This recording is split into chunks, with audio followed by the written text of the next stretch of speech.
and welcome to Surgery 101. Today we'll be performing some simple operations in the Sukhumi region of Abkhazia. Our patients today are, of course, fully aware that I will be operating on them for educational purposes, as indicated by these class action waivers, signed by me. Let's start off with some basic incisions. You'll notice that I'm using a high-frequency scalpel, but novices may wish to begin operating with something a little less delicate, like a battle axe. This patient has been complaining of a sharp pain in his Achilles tendon. We can remove that pain and ensure that it never returns. Broken arm? Now there's nothing to break. Headache?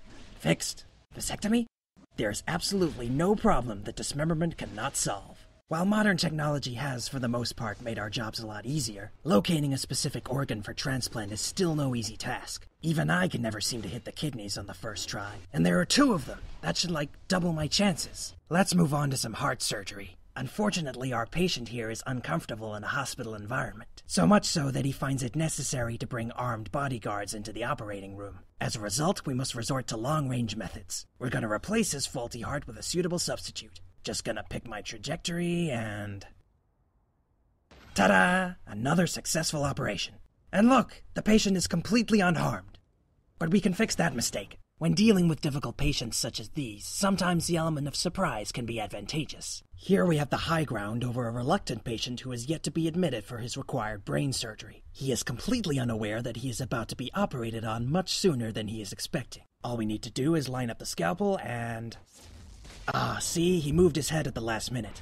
That's 2 for flinching, son. Occasionally, in this day and age, you may encounter patients whose physiology is unfamiliar to you. If this occurs, it can be difficult to determine where exactly to administer the anesthetic.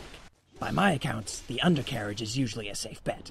The operating room is a high-pressure environment. It's perfectly normal to feel stressed. But if it ever gets too much for you, there's nothing wrong with borrowing some spinal fluid from your patients to regenerate yourself. There's plenty more where that came from.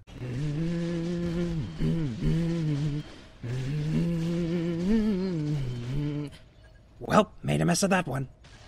Nurse! People often say that my methods are barbaric, but I've yet to hear a complaint from any of my patients. How am I supposed to know if you weren't satisfied with your double arm amputation if you don't fill out the feedback form? Honestly, it's a logistical nightmare working in this field.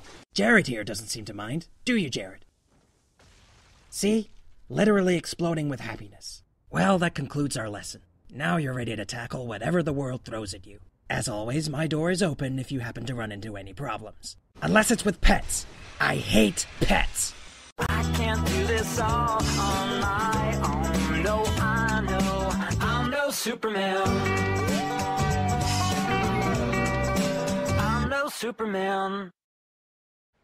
All right, Mr. Sprinkles, this is a fairly routine operation. I'm just gonna need you to stay still while I... Wait, what? What the hell? Yeah. Yeah. I thought this was consensual, Sprinkles. Yeah. God damn it. This is why I don't work with pets.